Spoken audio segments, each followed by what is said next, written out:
Welcome friends, आप सभी का CTP टेक्निकल चैनल पे बहुत बहुत स्वागत है। तो आज से हम लोग वेब डिज़ाइनिंग लैंग्वेज के बारे में सीखेंगे। तो जो वेब डिज़ाइनिंग लैंग्वेज है और बहुत ही ज़्यादा यूज़ होती है वेब डिज़ाइन करने में, वो है HTML। तो चलिए देखते हैं कि HTML लैंग्वेज क्या है। और फ्रेंड्स, अगर आप हमारे चैनल पर नए हैं तो हमारे चैनल को सब्सक्राइब करके बेल आइकन को प्रेस ज़रूर कर दीजिए, इससे आपको लेटेस्ट अपडेट्स मिलती रहे। तो चलिए फ्रेंड्स, स्टार्ट करते हैं इंट्रोडक्शन टू HTML।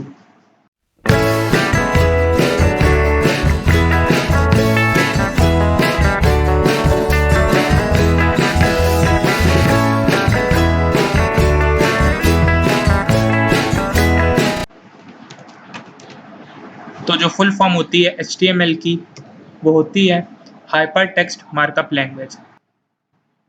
यहाँ पे जो मार्कअप होता है, ये रिफर्स करता है to the sequence of character और other symbols that you insert at a certain places in text documents.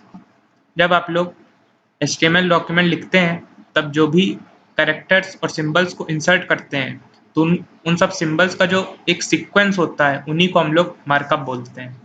तो जब हम लोग HTML लैंग्वेज का स्ट्रक्चर लिखेंगे, तब आप ये अच्छे से समझ जाएंगे। फिर है, it is the special language use to create web pages और documents on the world wide web. जो HTML लैंग्वेज है, ये एक स्पेशल लैंग्वेज है जिसकी मदद से हम लोग वेब पेजेस को वर्ल्ड वाइड वेब पे क्रिएट कर पाते हैं। फिर है, it is used to describe the structure of text-based information in a document and set a definite design, layout and the final look of the page। जो HTML language होती है, इसकी मदद से हम लोग एक डेफिनेट डिज़ाइन सेट कर सकते हैं, लेआउट सेट कर सकते हैं और एक फाइनल लुक दे सकते हैं वेबसाइट को।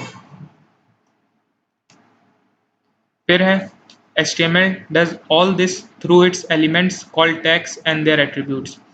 और जो HTML होता है, ये जो डिज़ाइनिंग करता है, जो लेआउट बनाता है और जो फाइनल लुक देता है वेब पेज को, वो ये सब कैसे कर पाता है? ये सब जो HTML है, वो अपने टैग्स और जो टैग्स के जो एट्रीब्यूट्स होते हैं, उनकी मदद से ही कर पाता है। An HTML page can display text and images, have sound and interact with other web pages using hyperlinks। जो HTML पेज होता है, ये टेक्स्ट को डिस्प्ले करता है जिनमें साउंड होए और इंटरेक्ट करता है दूसरे वेब पेजेस के साथ यूजिंग हाइपरलिंक्स। हाइपरलिंक्स का यूज़ करके जो HTML है, ये दूसरे वेब पेजेस के साथ भी इंटरेक्ट करता है। हाइपरलिंक्स जैसे कि आप जब गूगल में कुछ भी टाइप करते हैं, तो यहाँ पे जो लिंक्स बन के आती हैं, इन्हीं को हम लोग हाइपरलिंक्स बोलते हैं। फिर जो HTML लैंग्वेज है, एक केस सेंसिटिव लैंग्वेज नहीं है। मतलब चाहे आप स्मॉल लेटर्स लिखें, चाहे कैपिटल लेटर्स लिखें, कोई प्रॉब्लम नहीं, जो आपका कोड है वो रन ज़रूर होगा।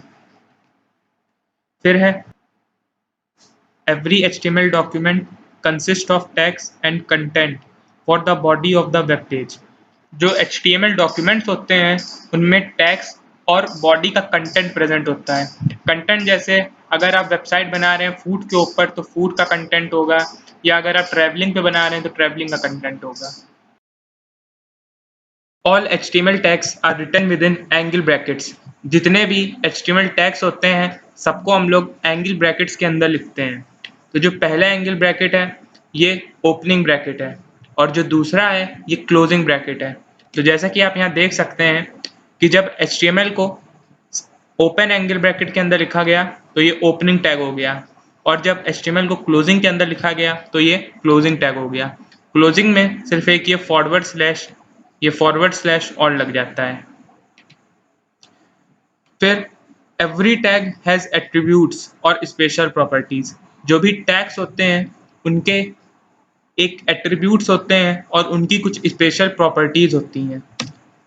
जैसे यहाँ पे जो बॉडी है और जो बैकग्राउंड है, यहाँ पे जो बॉडी है, ये इसका एक टैग है, और जो बीजी कलर है, ये एट्रीब्यूट है।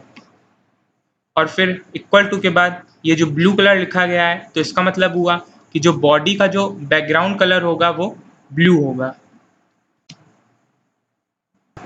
अब है structure of an HTML document. अब जो HTML डॉक्यूमेंट लिखा जाता है उसका स्ट्रक्चर क्या है ये समझते हैं। तो सबसे पहले HTML डॉक्यूमेंट में सबसे पहले HTML लिखा जाता है, फिर इसके बाद हेड लिखा जाता है। यहाँ पे जो हेड होता है डॉक्यूमेंट हेडर फाइल को डिफाइन करता है। HTML की जो डॉक्यूमेंट हेडर फाइल होती है उसको हेड टैग डिफाइन करता है। फिर जो हेड टैग होता है इसके अंदर हम लोग टाइटल लिखते हैं, मतलब जो भी आपका वेबसाइट का जो टाइटल होगा, जिस बेस पे जो वेबसाइट आपने बनाई है उसे हम लोग लिखते हैं। ऐसे अगर आपने फूड पे बनाई तो आप यहाँ फूड लिखेंगे, अगर आपने ट्रैवल पे बनाई है तो आप यहाँ ट्रैवल लिखेंगे। फिर यहाँ पे जो भी टैग खुलता है वो हमेशा बंद भी होता है। फिर इसके बाद हेड को आप क्लोज कर दीजिए, फिर आप बॉडी को ओपन करेंगे। अब यहाँ पे जो बॉडी टैग है इसके अंदर जो भी आपको लिखना होता है, जो भी आपका कंटेंट है वो बॉडी के अंदर लिखा जाता है। तो जो भी आपको यहाँ कंटेंट लिखना है वो आप यहाँ बॉडी के अंदर लिख सकते हैं। फिर बॉडी टैग क्लोज होता है, फिर इसके बाद HTML टैग क्लोज होगा। तो ध्यान रखिएगा फ्रेंड्स, जो HTML टैग है, जो यहाँ HTML टैग है इसको लगाना ज़रूरी है, क्योंकि इसके लगाने से पता चलता है कि आप ये HTML डॉक्यूमेंट बना रहे हैं। फिर इसके बाद हेड टैग लगता है, फिर हेड टैग के अंदर टाइटल लिखा जाता है। टाइटल में क्या लिखा आएगा कि जो भी आप जिस नीच पे आपकी वेबसाइट है उसको आप ये टाइटल पे लिखेंगे, फिर टाइटल को क्लोज कर देंगे। ध्यान रखिएगा फ्रेंड्स, जो हेड टैग होता है वो हमेशा बॉडी से पहले क्लोज होता है, क्योंकि जो यहाँ पे हेड टैग होता है ये HTML के हेडर को डिफाइन करता है। इसकी वजह से हमेशा बॉडी के पहले हेड को क्लोज करना है। फिर इसके बाद बॉडी टैग लगाएंगे, फिर बॉडी टैग के अंदर जो भी आपको कंटेंट लिखना है वो आप यहाँ लिख देंगे।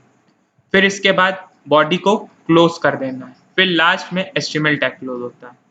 तो अब नेक्स्ट वीडियो में हम लोग एक वेब पेज बनाएंगे और उसको रन करके भी दिखाएंगे। तो थैंक्स फॉर वॉचिंग। तो अगर आपको हमारी वीडियो पसंद आई हो तो लाइक करिए, अपने दोस्तों के साथ शेयर करिए और चैनल पे नए हो तो सब्सक्राइब कर दीजिए।